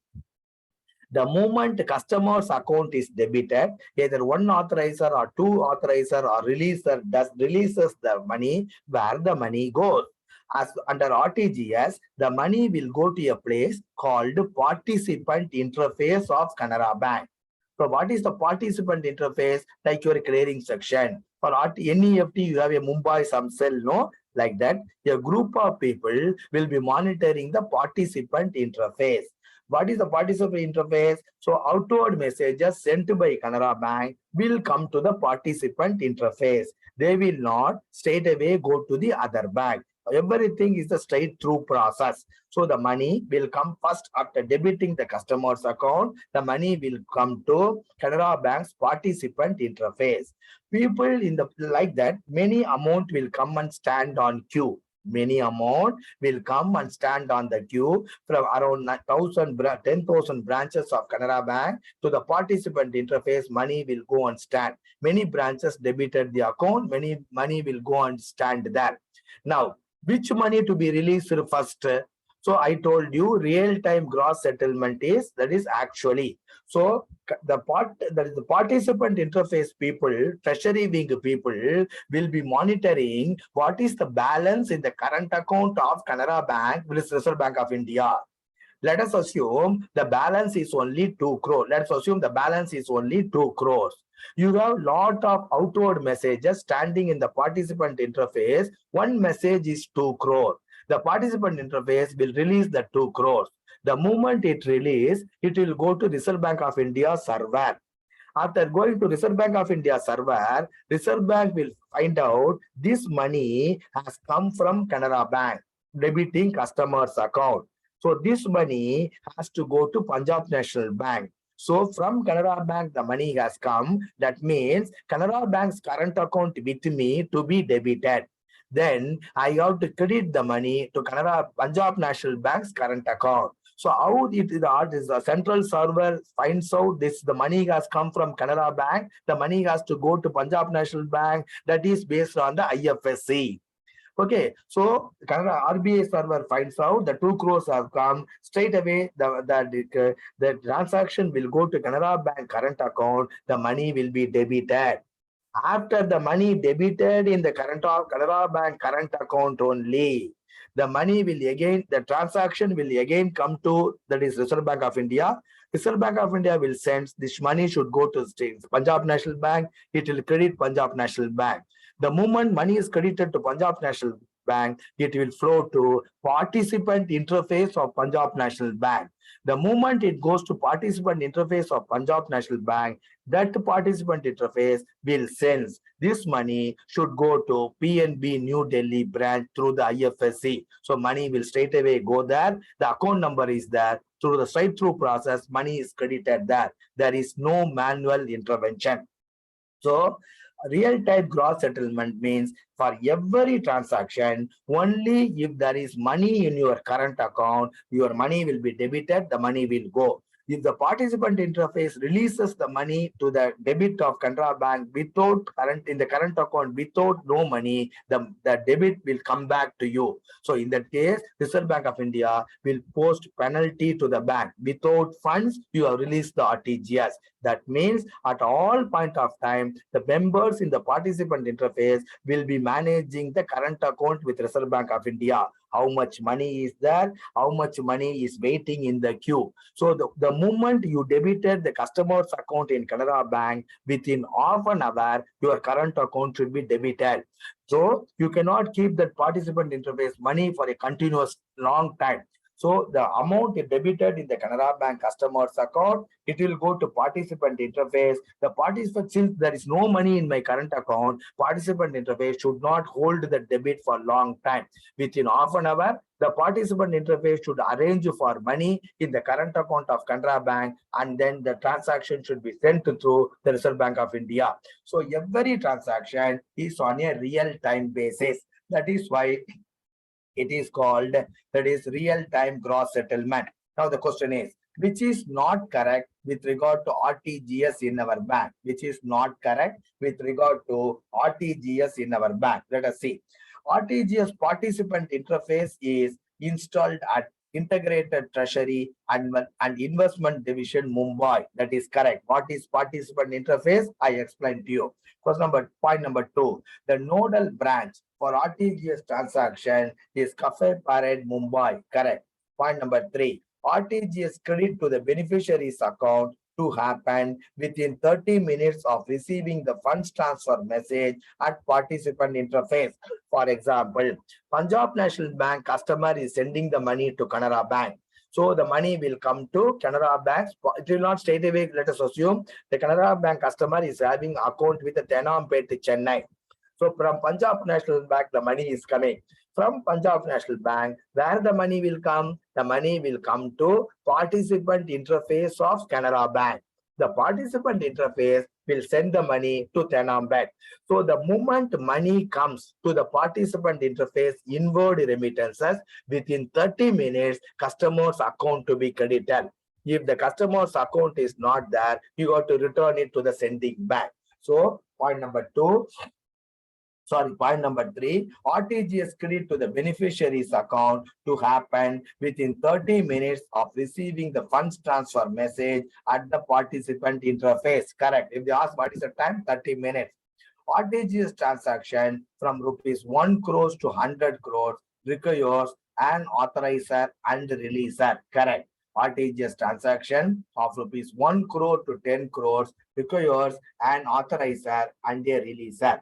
RTGS transaction of more than 100 crores requires 2 authorizers and 1 releaser. We saw for NEFT, 10 lakhs and above. Coming to RTGS, if it is 1 crore to 100 crores, you require 1 authorizer and a releaser.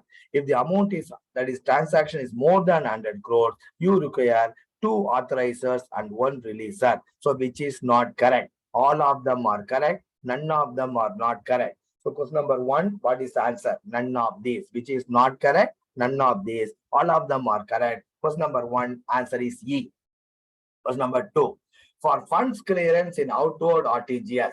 See, the customer is coming and telling you, sir, I want to transfer 50 crores. Sir, I want to transfer 100 crores under RTGS. Before putting through the RTGS transaction, before debiting the customer account, you should take up with somebody and find out whether sufficient fund is there for Canara Bank in the current account of Reserve Bank of India. Without funds, if the funds is not there, you have to delay and debit the customer's account. Okay. So for funds clearance in outward RTGS, branches should take up with the integrated treasury wing Mumbai if the amount of outward RTGS exceeds rupees 50 crores. Because you cannot 1,000 crores, the customer wants to transfer. If you debit the customer's account, it will go and wait in the queue. So within half an hour, that was to be released to the current account. You have to alert all the people over there. So funds clearance to be obtained from the integrated treasury wing Mumbai. So for the amount of outward transfer exceeds rupees 50 crores. You have to tell them, sir, I am going to debit the customer's account. Money has to go to Punjab National Bank. The amount is 100 crores. Please immediately arrange in the current account if there is no money. So funds transfer of exceeding 50 crores. Question number 2, answer is B. Question number 2, answer is B. Return of RTGS to happen within dash hour of receipt of participant interface. PI stands for participant interface. PI stands for participant interface. return of RTGS that is within dash hour of receipt of participant interface or before the end of the RTGS day, whichever is earlier. Friends, whichever is earlier. Suppose I told you, if the money comes to the participant interface of your bank, within 30 minutes, you have to credit to the customer's account. So if you do not have a customer account, you have to return it to the sending bank. Within how much time you have to send it to the sending bank? Within 1 hour of coming to your participant interface or before the end of the RTGS day, whichever is earlier, you have to return to the sending bank. So if the customer account is not there, you cannot keep in SL and go home. So if you keep in Nestle and go home, and next day, if you come and return to the sending bank, you have to pay a penalty to the sending bank. Again, I repeat, inbound RTGS messages, the moment they hit your participant interface, within 30 minutes, it has to be credited to the customer's account. Or within 1 hour of hitting the participant interface, it has to return to the sending bank. If both does not happen, bank has to pay a penalty of repo rate plus 2%. Like NEFT, I told you that is after the batch closure, that is 8 to 8:30.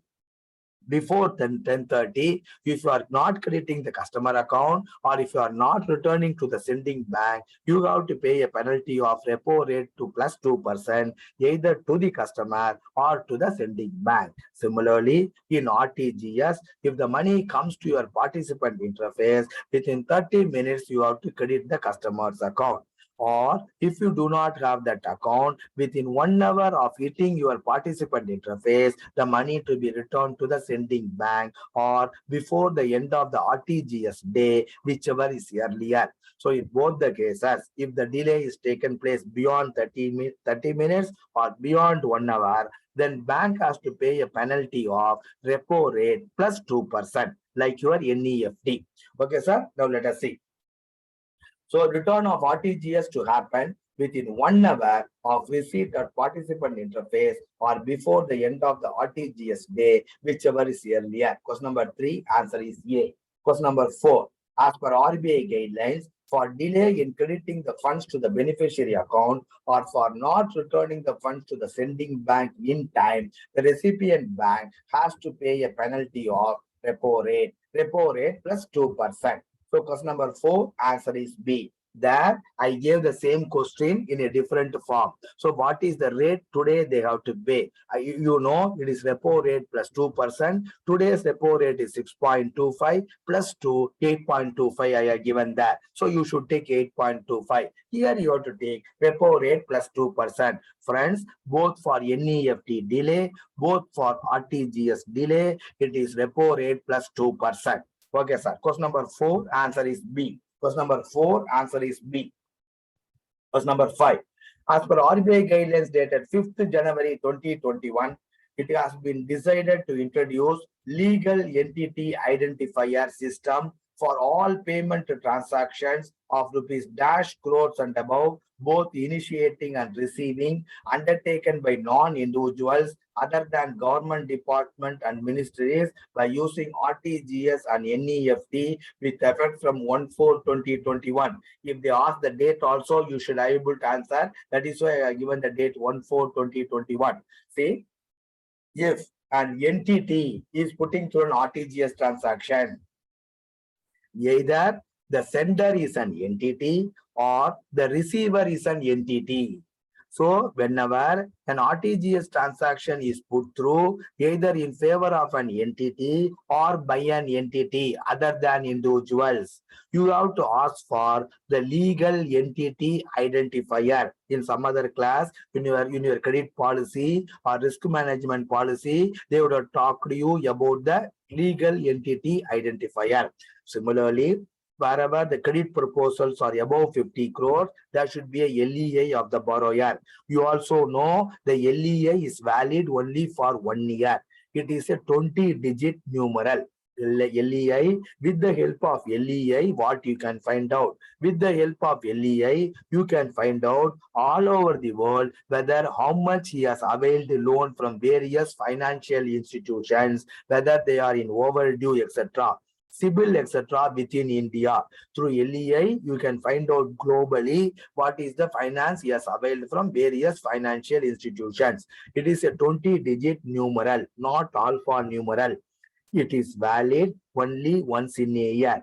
Every year, the borrower has to give to you. As on date, exposure of 50 crores and above, LEA is must to sanction a loan or to renew the loan. So what is the time period? So yeah, the days above 5 crores up to 25 crores, above 25 crores up to the 50 crores. Time limit is given in HO Circular 262/2022. The people who have taken you the credit policy or risk management policy, they would have told you about it. Otherwise, also you can refer that circular. Now, the same LEI is required whenever RTGS NEFT transaction is put through by non-individuals. But that means by entity. Either the receiving person is an entity or the sending person is an entity. Then the funds are transferred through NEFT or RTGS with effect from 1/4/2021. You have to ask, give me your legal entity identifier number. So that is for how much amount? If the amount is 50 crores and above, question number 5, answer is C. If the amount is 50 crores and above, you have to ask for legal entity identifier. So friends, not only this question, we saw 2-3 questions which the examiner may ask based on the LEI. Question number 6, LEI is a 20-digit number and the validity period of LEI is 1 year. So question number 6, answer is A. Like 15G, 15H, no, every year you have to get from the customer. Similarly, double taxation avoidance agreement form, every year you have to get from your NRI customer. Similarly, LEI, wherever is required, it is valid for 1 year. Customer has to update it and give you the latest LEI. So question number 6, answer is 1 year. Question number 7, in CBS, LEI and its expiry date to be captured in which is fast path. So for 3 to 4 no people, that is computer class is there, computer exam. So even for others in CBS, LEI and its expiry date to be captured in which fast path. Please note it down. The fast path is CIM 17. CIM 17. CIM 17. HO Circular 432/2022. CIM 17, HO Circular 432/2022. Question number 8. As per RBI notification dated 4th December 2020, RTGS shall be available for customer and interbank transactions down the clock except for the interval between end of day and start of day process. So you know, like NEFT, RTGS is also available early morning 00.30 hours till 00.00 hours of the next day. Like NEFT, RTGS is also available. You know, the NEFT is available from 14/12/2019. The question is, from which date RTGS is available like that? Question number 18, answer is 14/12/2020. There you see 14/12/2019, here 14/12/2020. So I think whether it is 14/12/2020, we will see. Okay, that is why I should not delay wrong answer to you. Sorry. You see the guidelines. Quickly we'll go through. Fifth IFSC code, customer 40. So say question number 15, you see, sir. Question number 15 and an NEFT. The NEFT, there will be 48 hourly settlement starting from 003 hours to 00 hours. From which date? It is not 14/12, it is 16/12/2019. For NEFT, it is 16/12/2019. Coming to RTGS, it is 14/12/2020. So, as per RBI notification dated 4th December 2020, the date is 14th December 2020. Why I am giving the date is, last year for 3 to 4 exam, they asked one question. What is that? I will tell you. You may think it is a funny question. What was the question is? See, the question was asked is, as on date, at the time of issuing the DD, branches to print the name of the purchaser of the DD also. This guideline has been introduced of Reserve Bank of India. From which date? They ask the date. From that time onwards, I am also started alert. Wherever some changes have come, I am started giving the date also. The date was 15th September 2018. The date for printing the purchaser's name is 15th December 2000, so 15th September 2018. So where to get that answer? That question answer is available in the KYC policy of Canara Bank. From there, the examiner has chosen the question. I told you the examiner will choose questions wherever numbers are there. Numbers are there. Okay. So here for question number 8, the date should be 14th December RTGS 14th December 2020. Then question number 9. Compliance with regard to IMPS, RTGS, NEFT, failed transactions, and transfer of funds to wrong beneficiaries to be lodged in CTS non-CBS. True or false? It is false. So, in HO circular has come 466/2022. Before HO circular 466/2022, it was in CTS non-CBS. Now it is false. What is the correct answer? It has to be keyed in SAS CCR package. As per HO circular 462/2022, these compliance to be lodged in SAS CCR package. Not in CTS non-CBS. That is changed as per HO circular 466/2022. It is SAS CCR. Okay, friends, this is as per HO circular 462/2022. The last question which I could make out in the RTGS, inward RTGS charges in our bank with effect from 1/7/2019. For rupees, the minimum RTGS 2 lakhs, 2 lakhs to 5 lakhs, rupees 24.50. That is 2. Above 5 lakhs, rupees 49.50. Above 5 lakhs, rupees 50. Rupees 2 lakhs to 5 lakhs, rupees 25. Your options are A, 1 and 2 are correct. B, 3 and 4 are correct. C, 1 only is correct. D, none of these. Friends, the answer for the question is none of these, because you see the question, inward RTGS messages.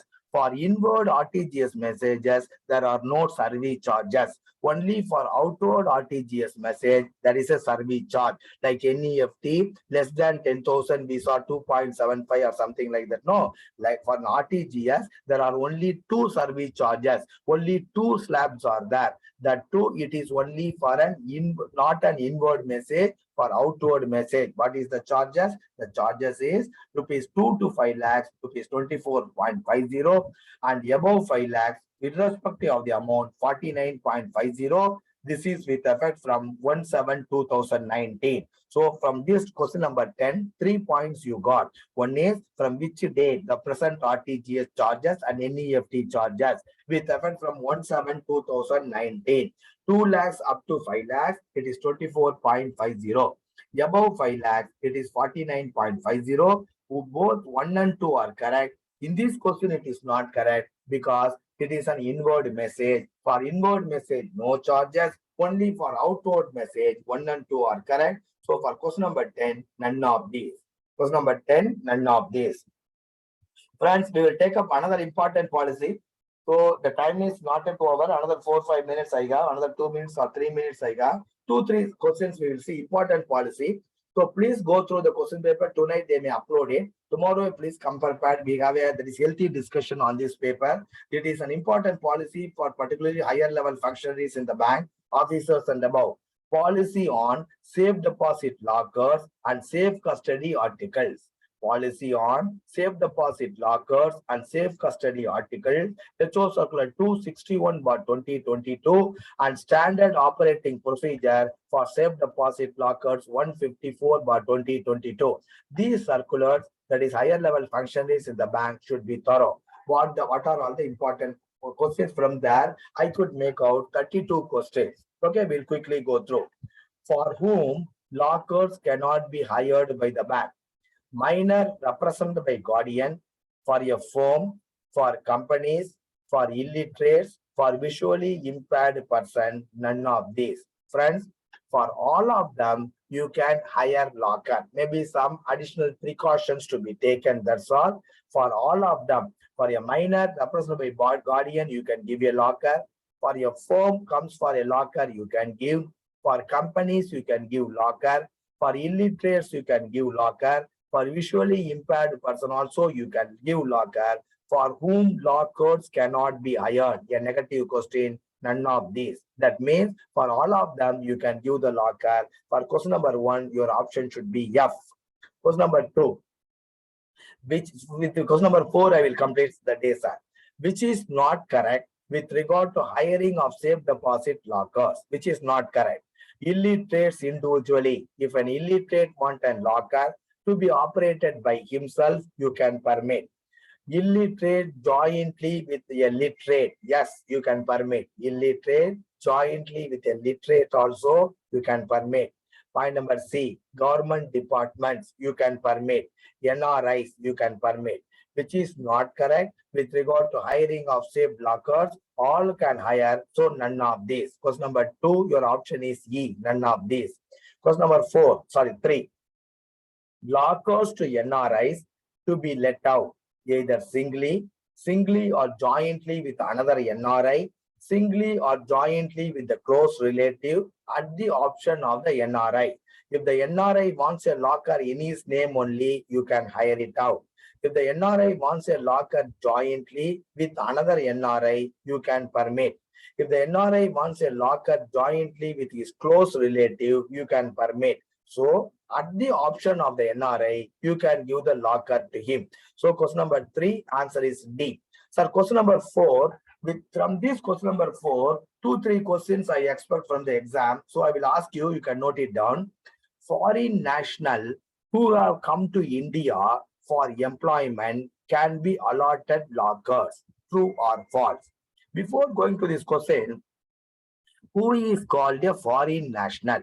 NRI, you know, an Indian has gone abroad for an indefinite period for employment is called an NRI. Similarly, a resident Indian who has gone abroad for studies, he is also called an NRI. Students who have gone abroad for studies, they are also called the NRI. Then on the other hand, you know who is a foreign national. So a foreign national is a person who has not held Indian passport at any point of time in his life. His parents were not had Indian passport. His grandparents did not have Indian passport at any point of them in their life. Their great-grandparents also did not have any Indian passport. For example, Bill Clinton, he is a foreign national. Then, foreign national will come to India for what purpose? Foreign nationals will come to India for 3 purposes. What are they? As a foreign tourist, they will come to India. A foreign national comes to India as a foreign tourist. What account you will open for the foreign tourist? We will open NRO SB account to a foreign tourist. So yesterday, Mr. Ravikumar would have discussed the PowerPoint presentation in the Forex. So what account you will open for a foreign tourist who has come to India? You will open NRO SB account. What is the condition? The period of that NRO account should be, NRO SB should be 6 months. No local credits are permitted in that NRO SB account. So when he leaves India, you can close and give the proceeds to him in the foreign currency. And if you find out any, that is, if you find out any type of local credits in the account, or if the account is closed beyond 6 months, to repatriate the money, prior permission of Reserve Bank of India is required. And one more point, a foreign tourist who has come to India is going to leave India. He is coming and telling, sir, I am leaving India. There are no local credits in my account. The account is less than 6 months old. Please close the account, give the proceeds to me. You can do it. At that time, he says, sir, I have withdrawn 10,000 rupees from your ATM, or I have withdrawn cash from your branch. I am not able to use it. So it is in my packet. This also you convert and give me, because if I credit in my NRO account, I have to get RMA permission to repatriate the funds in my NRO SB. So I have cash. Please take this cash also, convert into foreign demand draft and give me the money, he says. So whether that is permitted, that question was asked once. Yes, that is permitted. Subject to what conditions? He should give you a proof for withdrawal of that much money, either from your ATM or from the cash debit, that is by withdrawing cash from his NRO account. You can verify. It is not a, you need not give you this one. You yourself can verify whether he has withdrawn through the ATM or whatever it is. The second point is, he should show you a ticket. He should give you a copy of his return ticket, which should not be more than 7 days old. So he should give you a proof for that money he is having in hand, that is withdrawn from the bank or through the ATM. Second is, he should give you a copy of the ticket for leaving India, which is not more than 7 days old. And the third point is, you can, that is, take the money and give you a foreign demand draft, maximum up to 50,000 rupees. If these three conditions are satisfied, that money also you can convert in foreign currency. You can give to them. So for a foreign national, a foreign tourist, NRO SB you will open. Second point, for a foreign student who has come to India for study, so he is a foreign national, you will open again NRO SB. The condition is, he has to give a local proof of address within 30 days. If it does not give, maximum credit is equivalent to 1,000 US dollar or its equivalent. Maximum debit will be 50,000. One more condition here. If the student is a Pakistani national, for opening NRO SB for him, prior permission of Reserve Bank of India to be obtained. Okay, so that is with regard to foreign national, foreign tourist and foreign student coming to India. For both of them, you will open NRO SB. Then this question is, foreign national who have come to India for employment. Who will come for employment to India? You take US Embassy, or that is a British government embassy or German embassy. Though that the officials are, the authorized officials are foreign nationals from those countries. Similarly, you take Bombay Offshore Drilling, ONGC. Many foreign engineers will be over there. They have come to India for employment. You take Chennai or whichever place, Bangalore, where metro rail project is going on. Chinese engineers are there who have come to employment to oversee, to supervise the work. These people are called foreign nationals who have come to India for employment. So for them, what type of SB account you will open? Foreign national who has come to India for employment, you will open normal SB account, product code 101. Foreign tourist, NRO SB. Foreign students, NRO SB. Foreign nationals for employment, normal SB account, product code 101. When they leave India, the money can be repatriated by closing the account. For them also, bank can give locker. The only condition is, you should have an SB account. When he comes and wants to close the SB account, you have to see that he has surrendered the locker and you have to take the key, because he leaves India, he will not come back again. We do not know when he will come back. Foreign national, question number 4, who have come to India for employment can be allotted lockers. It is true. Friends, I have taken 5 more minutes of your time. I am winding up the session today. So good night. Tomorrow morning, you are section by Mr. Saukar, retired DGM. It is a rapid round. Please hear that session also. The more you hear from more faculty, it is advantageous to you. Afternoon, I'll be back with you tomorrow. In the next 3 hours in the afternoon, I could not complete the policies paper. Maybe next week, one day I will take evening. That is 2 hours or 1.5 hours. So with that, good night. Happy Shankaranti to all of you. Let us meet in tomorrow's class. Thank you very much, friends.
How much more? Okay. Thank you. Okay.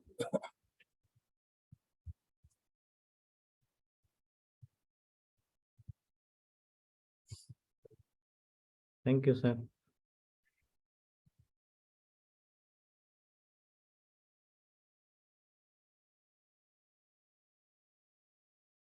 Happy Makar Sankranti to one and all.